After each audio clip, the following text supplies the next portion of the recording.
சட்டவிரோத விகாரியை சட்டவிரோத விகாரியை சட்டவிரோத விகாரியை சட்டவிரோத விகாரிக்கு காவல்துறை காவலா சட்டவிரோத விகாரிக்கு காவல்துறை காவலா சட்டவிரோத விகாரிக்கு காவல்துறை காவலா சட்டவிரோத மன்னங்களின் சொந்தவன் இந்த மன்னங்களின் சொந்தவன் வடக்கும் கிழக்கும் தமிழர் தாயகம் வடக்கும் கிழக்கும் தமிழர் தாயகம் சட்டவிரோத விகாரிக்கு காவல்துறை காவலா சட்டவிரோத விகாரிக்கு காவல்துறை காவலா சட்டவிரோத விகாரிக்கு காவல்துறை காவலா பொய் வழக்கு போடாதே போடாதே பொய் வழக்கு போடாதே போடாதே போடாதே பொய் வழக்கு போடாதே போடாதே போடாதே பொய் வழக்கு போடாதே போடாதே போடாதே இந்த போன கிழமை நடந்த நிகழ்வுகள் குறிப்பாக வந்து தையட்டி இந்த பிரதேசத்திலே சட்டவிரோதமாக பொதுமக்களுடைய உரித்து காணிகளை அபகரித்து கட்டப்பட்ட இந்த விஹாரை தொடர்பான பல உண்மைகள் வெளிவந்திருக்கின்றது. குறிப்பாக இந்த அனுரகுமார திசாநாயக்க அரசாங்கம் ஆட்சிக்கு வந்த உடனேயே யாழ்ப்பாணத்தில் நடந்த முதலாவது மாவட்ட ஒருங்கிணைப்பு குழு கூட்டத்துக்கு தலைமை தாங்கி அனுரகுமார திசாநாயக்க ஜனாதிபதியாக வந்திருந்தார். அந்த கூட்டத்திலே தையட்டி விவகாரத்தை நான் எழுப்பின பொழுது அதிலே ஒரு தவறான பொய்யான கருத்து வடமாகாண ஆளுநர் ஆலே சொல்லப்பட்டது. அதாவது காணி உரிமையாளர்களோடு பேச்சுவார்த்தைகள் நடைபெற்று ஒரு இணக்கம் வந்திருப்பதாகவும் அந்த காணி உரிமையாளர்கள் மாற்று காணிகளுக்கு இணங்கியிருப்பதாக இந்த காணிகள் கட்டாயம் தங்களுக்கு வேணும் என்ற நிலைப்பாட்டில் இருந்து அவர்கள் விலகிக்கொண்டார்கள் என்ற ஒரு அப்பட்டமான பொய் அந்த இடத்திலே சொல்லப்பட்டது. போன கிழமை நடைபெற்ற சம்பவங்களில் விசேஷமாக இதே உரிமையாளர்களை ஏமாற்றுவதற்கு அரசாங்கம் நிர்வாக அதிகாரிகளோடு இணைந்து மேற்கொண்ட அளவீடு முயற்சிகளுக்கு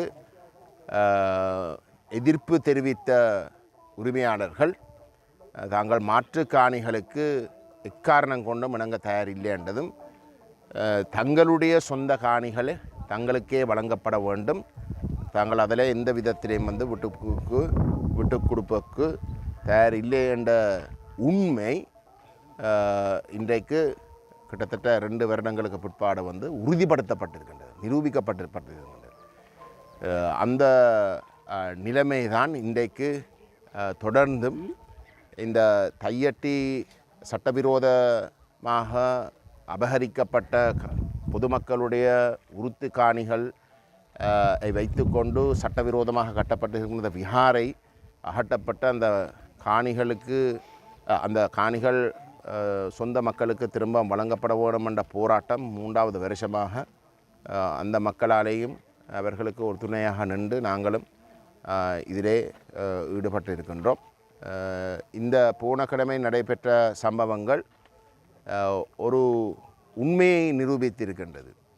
இந்த ஜேவிபி இல்லாட்டி தேசிய மக்கள் சக்தி அரசாங்கம் தாங்களே குறிப்பிடுகின்ற இதுக்கு முதல் இருந்த சிங்கள அரசாங்கங்கள் அனைத்தும் வந்து இனவாதிகள் என்று சொல்லுகின்ற அதே பாணியிலே தான் இந்த அரசாங்கமும் செயல்படுகின்றது மிக தெளிவாக இந்த தையட்டி விவகாரத்தில் வந்து அவர்கள் நிரூபித்திருக்கின்றார்கள். நான் ஏன் அதை சொல்கிறேன்டா வந்து இந்த அரசாங்கம் ஒரு இனவாத அரசாங்கம் இல்லைன்றதை நிரூபிக்கிறதுக்கு வந்து இந்த தையட்டி போன்ற விடயத்தில் வந்து வேறு எந்த ஒரு விடயம் கிடையாது. என்னடா தையட்டியில் வந்து இதில் சட்ட விஷயம் தெளிவாக வந்து சட்டவிரோதமாக தனியார்களுடைய தனிக்காணிகளை வந்து உருத்து காணிகளை வந்து பறித்து அபகரித்து இந்த விஹாரை சட்டவிரோதமாக கட்டப்பட்டிருக்கின்றது. இதிலே தொல்பொருளுக்கு எந்த விதமான சம்பந்தமும் இல்லை. இங்கே வேறு எந்த ஒரு விஷயமும் இல்லை. உண்மையிலே தையட்டியில் வந்து ஏதோ ஒரு வகையில் வந்து ஒரு விஹாரை ஒன்று கட்டப்படுறதாண்டா வந்து இங்கே இருக்கக்கூடிய ஒரு காணி விஹாரைக்குரிய ஒரு காணியாக வந்து அடையாளப்படுத்தப்பட்ட ஒரு சூழலில் வந்து வேணுமெண்டா அதில் வந்து அவர்கள் ஏதோ ஒன்று செய்கிறதுக்கு வழிகிட்டு இருக்கலாம். ஆனால் அது இப்படி இல்லாமல் முழுக்க வந்து தனியார்களுடைய காணி என்றது இன்றைக்கு நிரூபிக்கப்பட்டிருக்கிற இடத்துல இந்த விடயத்தில் வந்து அனுரகுமார திசாநாயக்கவுடைய அரசாங்கம் தாங்கள் இனவாதிகள் இல்லை, இதில் எல்லாரும் சட்டத்துக்கு முன்னால் எல்லாருக்கும் ஒரே சட்டம், அந்த வகையில் வந்து இந்த காணிகள் இந்த அப்பாவி மக்களுக்கு வழங்கப்பட வேணும் என்ற முடிவை எடுத்திருக்கலாம். ஆனால் அவர் அதை செய்யாமல் ஒரு விஹாரை ஒன்று சட்டவிரோதமாக கட்டப்பட்டிருந்தாலும் அந்த விஹாரைக்குத்தான் முன்னுரிமை என்று சொல்லி இன்றைக்கு மக்களை ஏமாத்துறதுக்கு இதுக்கு முதல் இருந்த இனவாத அரசாங்கங்களை போன்றவே இந்த அரசாங்கம் செயல்படுறார் என்பதை அவர் நிரூபித்திருக்கின்றார். நான் நினைக்கிறேன் அது எல்லாமே தமிழ் மக்களுடைய தெளிவுக்கு மிகவும் முக்கியமான ஒரு நிகழ்வுகளாக நாங்கள் பார்க்கின்றோம்.